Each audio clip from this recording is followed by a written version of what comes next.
Alright, so today we're going to be talking about the Byzantine Empire. Let's get started.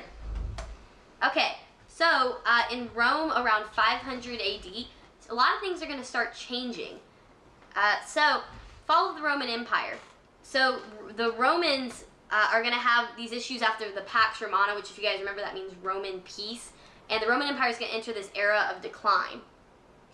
So it had one of the problems, it had a series of really weak emperors. It also had a really large trade imbalance, which means like they bought a lot more than they could produce. And then also, as Rome grew more in debt, military began to be a lot more weak and began using foreign mercenary soldiers. They just couldn't afford the military, it wasn't as centralized, and basically everything was just falling apart. Okay, so the Western Empire continued to get weaker and weaker. And eventually, the Emperor Diocletian, he tried to save it by dividing it. Because it seemed like, you know, at this point, let's just divide it in half. We're not very centralized. We've got these people over here, we've got these people over here. And there's no cohesiveness. People aren't really working together. So they end up splitting into two. Emperor Constantine, who ends up taking over after Diocletian, moved the Roman capital to Constantinople in the Eastern Roman Empire. By 476 in the Western Roman Empire, barbarians had conquered it, and the Western Roman Empire is going to fall. In these time called the Middle or the Dark Ages, which lasts from 500 to about 1300-ish AD. Okay. So meanwhile, though, in the Eastern Empire, since the West has fallen, while the Western is in decline, Eastern Empire is going to remain really strong, and is going to later be renamed as the Byzantine Empire. Okay. So, how did the physical geography impact the Byzantine capital, Constantinople? So, Constantinople was this really wealthy trade city. It was located between both the Mediterranean and the Black Seas.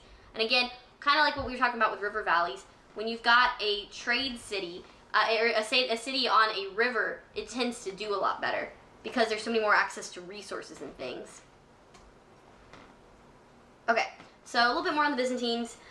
Citizens in the Byzantine Empire really thought themselves more as Roman because, again, they came from the Roman Empire. It just happened to split and go by a different name. But people still called themselves Romans, and they shared a lot of similarities with the Roman Empire since it came from the Romans. So Byzantine Empire kept alive a lot of that Greco-Roman culture.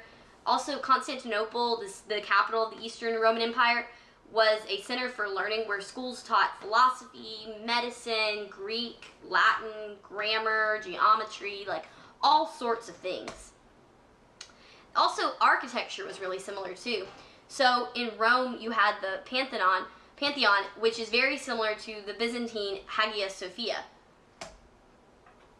Okay, so the Hagia Sophia, it was this really impressive architectural building. It was also like a Christian cathedral, and they used it for a lot of different meetings, businesses would commerce there. A lot of stuff was going on, right? Let's see. Here's some pictures of it for you guys to look at. The architecture is really cool, and notice the dome shape of it. Okay, so again, a little bit more on this architecture. They used those Roman-style things like arches and domes. Their cities also had forums for trade and arenas to entertain citizens. And both forums and arenas, if you guys remember from Rome, were a huge part of Roman architecture. Again, here's some more pictures. Okay. So also, just like in Rome, in the Byzantine Empire, the official language was Latin, but most of the Byzantines spoke Greek as well. So a lot of mixing between Latin and Greek culture.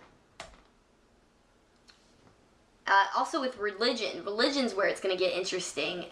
This is something we're going to talk a lot on the next video, but again, a little bit more information on some other stuff.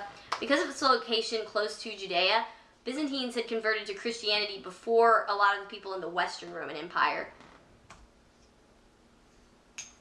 So both the Roman and the Byzantine Empire were ruled by emperors who had this absolute power over the empire. So they were the main rulers, kind of like a dictator. Whatever they say goes. The most famous of these different emperors was this guy named Justinian.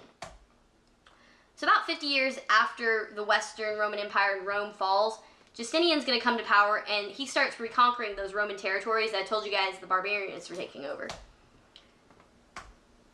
And so Justinian has this really important concept called the Justinian Code. So if you guys think back to when we were talking about Mesopotamia and Hammurabi's Code of Laws, this is kind of similar, but think like a lot later, a lot more developed, and definitely nowhere near as cruel and outrageous as Hammurabi's Code. So to oversee his empire, Justinian's going to order these experts to consolidate old Roman laws into this one single law code. This code's going to serve as the legal basis for criminal justice, how marriage works, property, slavery, and even women's rights. This is one of the places where women have some rights. Again, we're not going to see a lot of freedom for women until present day. Sorry, fam. So the law code became one of the most important legacies of the Byzantine Empire, and this is going to serve as the basis for laws for the next 900-ish years. So Justinian law code is pretty important. Some of the stuff that law created is still being used today. So the Justinian Code had 4 different components. So the first one is the law code, and nearly 5,000 Roman laws that were still considered useful to the Byzantine Empire were used in this law code. Then the second aspect was the digest, and this was something that summarized Roman opinions about laws, so what different people thought of the laws. Then there was the institutes, which was a textbook on how to use the laws. So it's kind of a guidebook on what to do with the laws. And then the last one was the novella, or new laws, which were any new laws that they passed after 534. So it's like amendments. Like in the Constitution, how we have amendments, it's very similar to that. Because you could change it and, alter stuff over time. So in addition to expanding the empire and creating a uniform set of laws, Justinian also began large building projects. So he ordered the construction of the Hagia Sophia to show the importance of the church, because again, it's that huge dome shape. It's really impressionable. People can see it from all over the place. He also built hospitals, aqueducts, public baths, schools, and courts. So this guy was really good at trying to really expand, not only just expand the empire, but also he's adding a lot of stuff to really develop it and help it grow into a more sophisticated society. Okay, so women in the Justinian Empire, especially Justinian's wife, Theodora.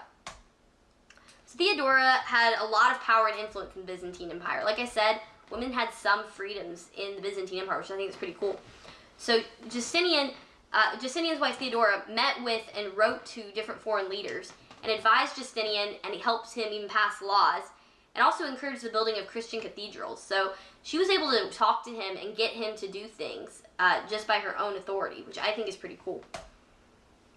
So here's kind of what one of these buildings in the churches that she was trying to build up, here's what they would look like. Again, you guys don't really need to know the architecture, but it is kind of cool. It looks pretty. Okay, and that's all I have for you guys today. Hope you guys enjoyed this. See you next time.